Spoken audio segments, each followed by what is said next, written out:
반갑습니다. 오늘도 질문에서부터 출발할까 합니다.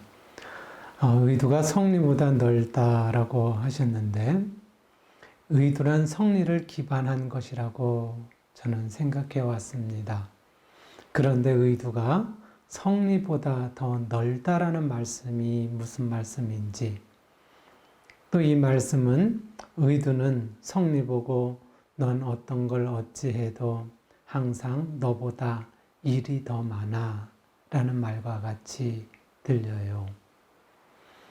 이런 질문이었습니다. 실은 우리가 이제 성리라는 말이 있고요. 그리고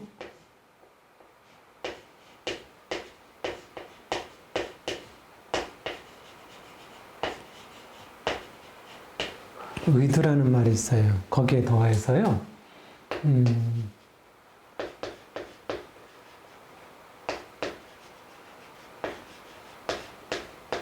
화두라는 말도 있습니다. 이것은 성품의 이치, 그러니까 마음의 근원, 우주의 근원에서부터 출발이 되는 거예요. 근원에서부터. 이것은요. 의도나 화두는요, 이것은 의심머리, 그 다음에 이렇게, 말씀 화자예요. 그래서 그 말 이전, 말의 근원.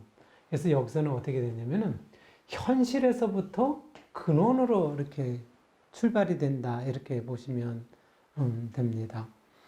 근데 보통은요, 성리, 의도, 화두를 그냥 같이 혼용해서 주로 써요. 그래서 성리를 보라, 또는 의도를 보라, 또는 화두를 보라 이렇게 표현할 때는 그냥 같은 얘기다 라고 생각하시면 되고요. 그리고 나누었을 때에는 아까처럼 이거는 근원에서부터, 이거는 의도나 화두는 현실에서부터 안쪽으로 들어간다라고 생각하시면 되고요. 이거는 성리는 직관이고요. 직관이고, 의도나 화두는요, 합리적이고 논리적 의심이라고 생각하시면 돼요.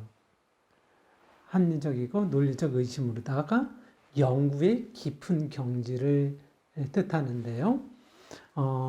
근데 가장 이상적인 것은요, 이 성리는 오히려 이제 영적 직관에 가깝고, 의도나 화두는 합리적 논리에 가까워요. 그래서 영적 직관이 합리적 논리와 부합이 될 때 그 깨침을 온전하다라고 할 수가 있습니다. 우리가 이제 그럼 그래요. 그럼 직관이 뭐고 합리적 의심이 뭐지? 라고 생각을 하는데, 직관은 그런 거예요. 이 마음에 대해 분석하는 것보다도요, 이 마음이 근원이지 하고 내 마음을 바라봐요. 그러면 소리도 없고, 냄새도 없고, 형체도 없어요. 그렇잖아요? 그런데 그 없는 것에서 수많은 감정과 수많은 생각이 나타나요. 그래서 우리가 성리로 살아라고 얘기할 때에는 어떠냐면, 그 없는 그 마음, 그 아무것도 없는 그 마음에서 바라보기도 하고요. 없는 그 마음에서 바라보니까 모든 것은 또 하나인 거예요. 또 하나의 관점에서 세상을 보니까 그대로가 다 진리인 것이더라. 그대로가 다 부처이더라. 이것을 아는 거예요. 이것이 직관이에요. 그리고 의도는 그 합리적 의심이라고 그랬잖아요. 합리적 의심은 어떻게 되냐면, 우주 이치가 어떻게 되어 있지? 라고 분석해 가는 거예요. 분석해 봤더니 우주 이치는 대소유무로 이루어졌더라.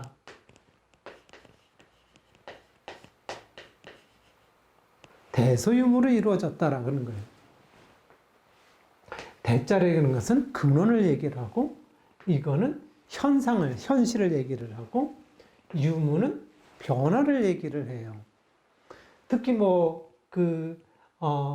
근원과 현실은 우리가 어느 정도 가늠을 하지만은요, 이 유무, 이 변화에서는 아주 활용도가 넓어요. 왜냐면 이 변화의 원리는, 유무는 인과의 원리이기도 하고요. 그 다음에 경제의 원리이기도 하고요. 인간관계의 원리이기도 해요. 그래서 이 대소유무에 따라서 근원에서 발현이 돼서 그리고 그것이 변화를 일으키는 것. 이런 순리에 따라 그대로 나타나는 것을 우리가 보통 뭐라 그러냐면은 시라 그래요. 이걸 보고 시다. 그리고 이거와 어떤 관념과 욕심과 착심으로 이어지는 걸 보고 뭐라 그러냐면은 비라 그래요. 아니다. 그래서 시가 되면은 그거 보고 이로워요. 이롭다. 그렇게 얘기를 하고, 아까 같이 순리로 이어지지가 않아요. 그러면은 그것은 인간에게 해롭다. 이렇게 해가 된다는 거예요. 그래서 어떻게 되냐면 그 의도는 대소유무에 따라서 시비 이해를 건설해 가는 거예요.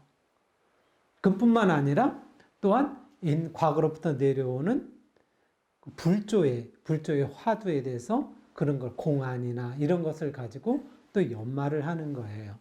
이것은 어떻게 되냐면은 화두 의두라는 것은 경전의 이면, 법설의 이면인 거예요. 가장 근원적인 것이 무엇이냐라는 것을 가지고 궁관은 사람들이 많이요.